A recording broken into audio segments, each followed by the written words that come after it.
Hello everyone. Today we are going to solve a question panda and chain reaction of Hacker Earth from number theory topic.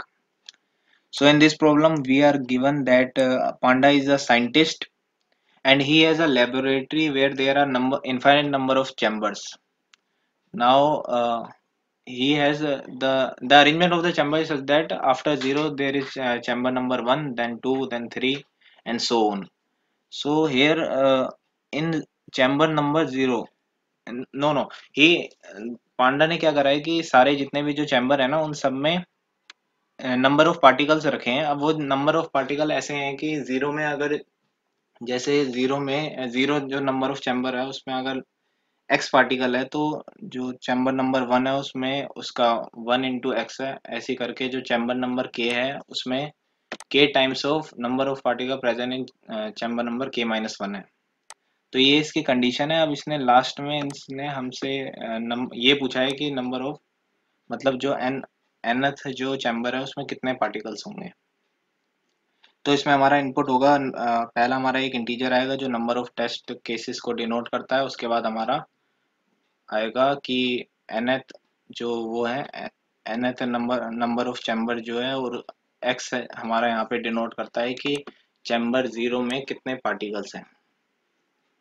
हमें जो output करना है उसमें हमें ये ध्यान रखना है कि आउटपुट क्योंकि बहुत लार्ज हो सकता है तो हमें उसका मॉड्यूल लेना है 10⁻6 + 3 से।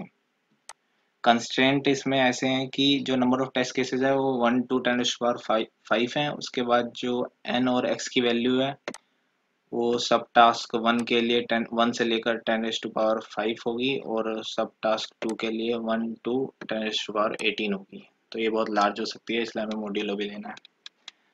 Now please come to Jamboard where I will explain further this question. तो जैसे कि हमें इस क्वेश्चन में गिवन है कि हमारे पास जो चैम्बर है वो 0 से स्टार्ट होते हैं।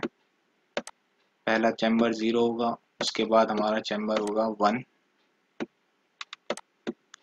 उसके बाद हमारा चैम्बर होगा 2, फिर हमारा चैम्बर होगा 3, उसके बाद ऐसे करते करते हमारा nth चैम्बर होगा। तो हमें क्वेश्चन में ये n चैम्बर में कितने पार्टिकल्स हैं वो फाइंड आउट करना है। अब इसमें एज पर कंडीशन ये है कि हमारा 0 पे जितने पार्टिकल्स होंगे वो हमें गिवन होंगे। जैसे हम लेट करते हैं कि 0 पे हमें हमारे 0 चैम्बर में हमारे x पार्टिकल है, तो कंडीशन के हिसाब से जो चैम्बर नंबर 1 होगा उसमें होंगे 1 इंटू एक्स पार्टिकल। ये हम फिगर आउट कर सकते हैं। उसके बाद चैम्बर नंबर 2 में पार्टिकल होंगे 2 इंटू, क्योंकि ये सेकेंड चैम्बर है, 2 इंटू जो 1 में जितने पार्टिकल्स थे 1 में थे 1 इंटू एक्स, तो हम यहाँ डायरेक्टली लिख सकते हैं कि 1 इंटू एक्स पार्टिकल होंगे।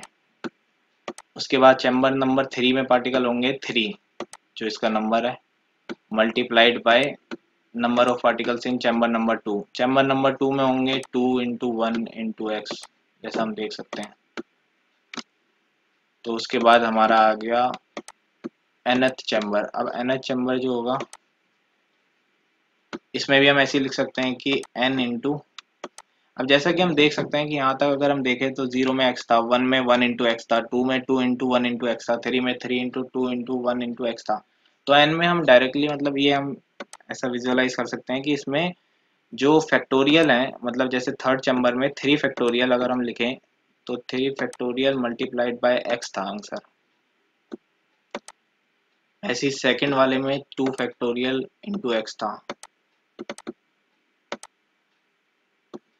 तो हम ये कह सकते हैं कि जो हमारा nth चैम्बर होगा उसमें n factorial multiplied by x number of particles होंगे टोटल, जो कि हमें आउटपुट करना है।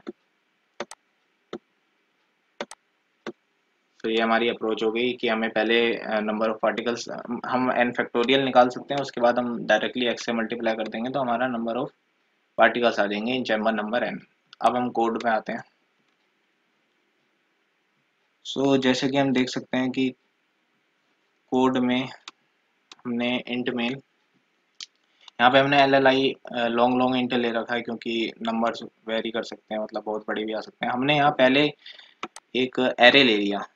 इस एरे में हमने क्या करा, हमारी अप्रोच इस क्वेश्चन में हमने ये करा है ऑप्टिमाइज अप्रोच, कि हम पहले एक एरे लेंगे जिसमें हम सारे नंबर्स का वो निकाल लेंगे फैक्टोरियल।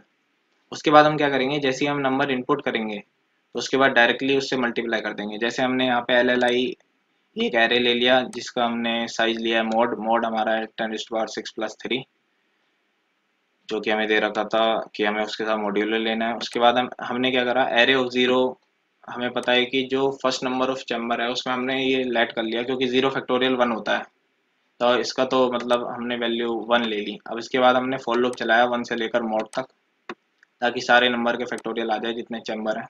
उसके बाद हमने एरे ऑफ आई में जितने होंगे i-1 इंटू आई कर दिया, क्योंकि 1 से जब चलेगा तो एरे ऑफ 0 इंटू 1 हो जाएगा, 0 में 1 थे तो एरे ऑफ 1 1 आ जाएगा। ऐसे ही 2 की वैल्यू में एरे ऑफ i-1 1 इंटू 2 हो जाएगा, तो हमारा इससे वो निकल जाएगा, सारे नंबर्स के फैक्टोरियल निकल जाएंगे। उसके बाद हमने इंट टी ले लिया, टी हमारा नंबर ऑफ टेस्ट केसेस, उसको हमने इनपुट कराया।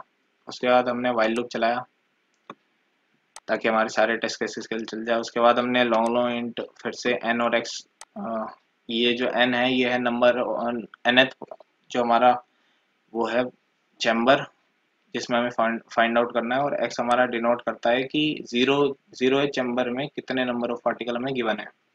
ये हमने इनपुट कराया। उसके बाद हमारा एज पर क्वेश्चन ये था कि अगर हमारा मोड से बड़ा होगा, मोड जो कि 10⁻6+3 है, उससे अगर बड़ा वैल्यू वो मतलब इनपुट देंगे तो हम सीधा आउटपुट कर देंगे 0, हमें उसका वो कैलकुलेट करने की ज़रूरत नहीं है। तो ये कंडीशन डाल दी कि if n is greater than mod then C out 0, else हमें क्या करेंगे, सी आउट जो कि इसका फैक्टोरियल इंटू एक्स जो हमने अप्रोच में देखा था, तो ये एरे ऑफ n से फैक्टोरियल निकल जाएगा, और x जो 0th चैम्बर में है उससे हम मल्टीप्लाई करेंगे, और इसका अगर हम मोड ले लेंगे 10⁻6+3 से तो हमारा आंसर निकल जाएगा। This is how we will solve it.